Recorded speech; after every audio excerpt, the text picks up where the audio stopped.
Estávamos falando de traidores aqui, né? Quando as pessoas me perguntam, Alan, quem você acha que foi assim, o maior responsável pelo Brasil estar onde está? A minha resposta é imediata, rápida e eu nem preciso de muitos segundos. Os cardeais brasileiros. Porque os cardeais, eles têm precedência de honra. Só ver se eu não vou errar a câmera aqui. Os cardeais têm precedência de honra em cerimônias da República Brasileira. Então, se tem um cardeal e não tiver nenhum outro chefe de Estado, como, por exemplo, um embaixador acho que nem fica abaixo. Não tem um secretário de Estado americano, secretário de Estado russo, seja lá o que for, qualquer cerimônia da República Brasileira, presidente, general, ministro do STF, seja lá o que for, qualquer cerimônia, né, se tiver um cardeal presente, é o presidente da República, o cardeal e o resto. Ele tem precedência de honra, porque a Santa Sé, né, Roma, é um Estado. E o cardeal, ele é príncipe. Não tô falando de fé aqui, não. Jurídico mesmo. Tô falando juridicamente. Cardeal é príncipe. Então, todo cardeal, ele tem a possibilidade, né, imediata de ser o próximo monarca da instituição civil católica, ou seja, da Igreja Católica. Então, todo cardeal, ele é um príncipe. Não só na questão da fé, como eu creio, mas eu estou falando de modo jurídico. Então, meter o dedo num cardeal, meter a mão num cardeal, é algo muito delicado. Tanto é que o cardeal Vantuan, que ficou preso na China, ele não era cardeal quando foi preso, ele era bispo.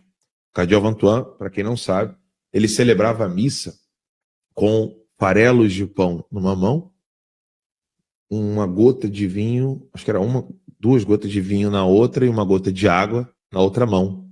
Ele celebrava a missa escondido, clandestinamente, e a cruz que ele usava de aramezinho, que ele usava arame e pedaço de pau, ele botava ela cravejada no sabonete. Ele levantava o sabonete assim, de madrugada, botava os farelinhos de pão aqui numa mão, na outra algumas gotas de vinho com uma gota de água, celebrava a missa ali, consumia o sangue de Nosso Senhor aqui, e pegava o farelinho ali de pão consagrado, né, que já é o corpo de Nosso Senhor Jesus Cristo, enrolava no cigarro, ele tirava o fumo do cigarro, assim, ó. Ele tirava o fumo do cigarro, botava a Eucaristia aqui dentro, fazia como se fosse cigarro e distribuía a comunhão de madrugada na prisão na China. Cardeal Vantuan, um santo, né? Um homem maravilhoso. Mas ele não era cardeal quando ele foi preso. O único cardeal que eu acho que chegou a ser preso, mas rapidamente liberado, foi o cardeal Zeng, em Hong Kong, porque ele é um duro crítico, né, do Partido Comunista Chinês, mas foi libertado, se eu não me engano. Confere até aí para mim, Max, por favor, se ele está preso ainda ou não. Mas, de qualquer forma, os cardeais no mundo inteiro, ninguém mete o dedo. Mesmo na atual crise política, cultural, de fé que nós temos hoje, ninguém mete dedo em cardeal. Então, os cardeais, eles têm um poder absurdo dentro dos países onde eles estão. Nem em Cuba, nego, mete dedo em cardeal. Pra você ter uma ideia. Nem em Cuba. Então, os cardeais, eles não poderiam estar de joelhos. Eu me seguro para não gritar, não chorar de raiva, porque o meu país está destruído, porque os cardeais são covardes. Dói na alma isso.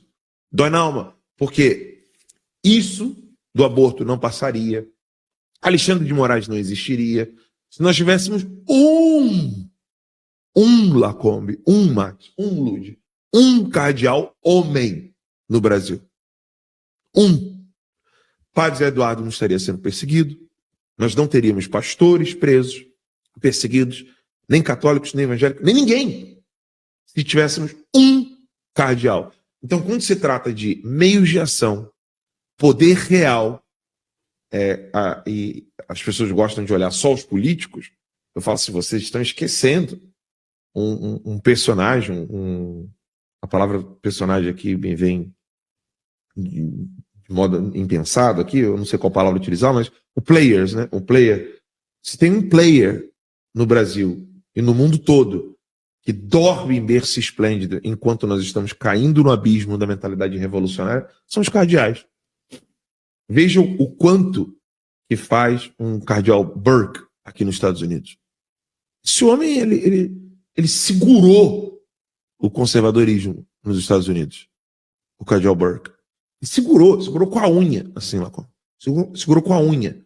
Nós não temos um assim no Brasil. E se você for voltar e lembrar o que aconteceu no regime militar, o Dom Eugênio, cardeal, ele, por ver, olha só, veja que não é nem algo que nós concordemos politicamente. Pra você ver o tamanho do poder de um cardeal.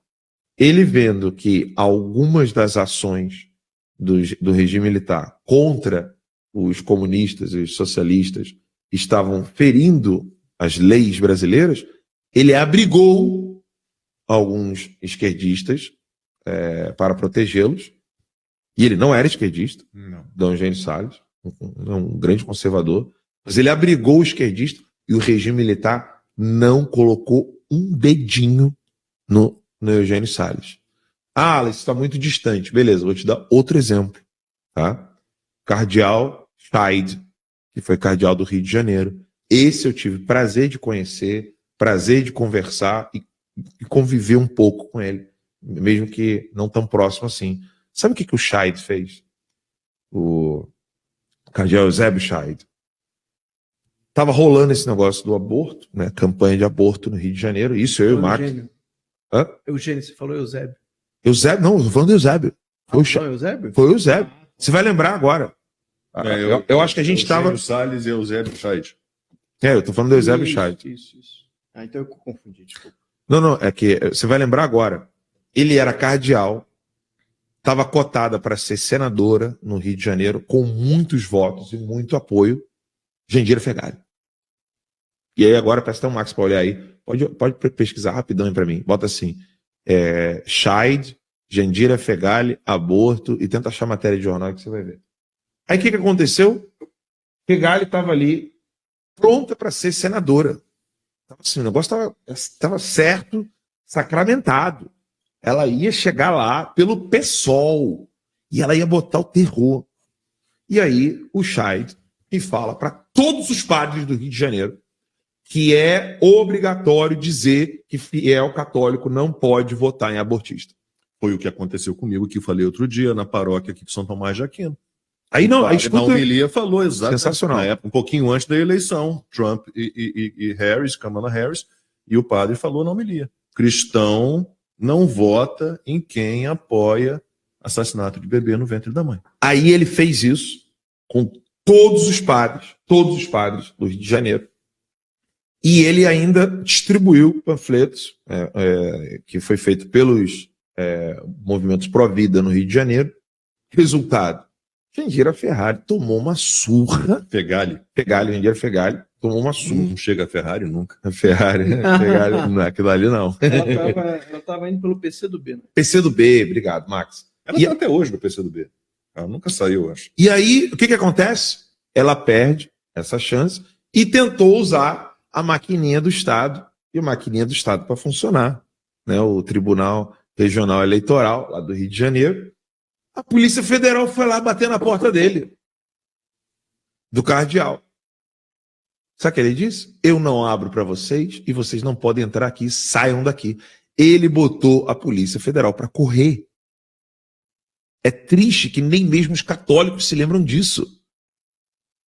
Um cardeal colocou a Polícia Federal para correr, saiam daqui. E ele ainda falou duro com eles. Saiam daqui. Sumam. Ele não falou, olha, não vou abrir para vocês. Não, ele foi duro. Ele mandou. Não vão entrar mesmo. Não vão entrar mesmo. Ele não falou isso porque ele era Santa Catarina. Santa Catarina. E aí ele botou a Polícia Federal para correr, tá? E esse episódio, infelizmente, não é lembrado. Como aqui é timeline, a gente tem que fazer a linha do tempo sempre, né? Ele botou a Polícia Federal para correr e hoje muitos cardeais poderiam ter colocado a Polícia Federal para correr, evitando o Brasil cair nas mãos de um ladrão, né, criminoso, e deixar outros criminosos na Suprema Corte. Então, meus caros, antes de cobrar os políticos, né, quem tem mais meios de ação do que um cardeal? Isso é louco, cara. Então, se vocês querem entender em grau de hierarquia, para mim, quem são os mais culpados do Brasil estar na situação que estão, são os cardeais brasileiros.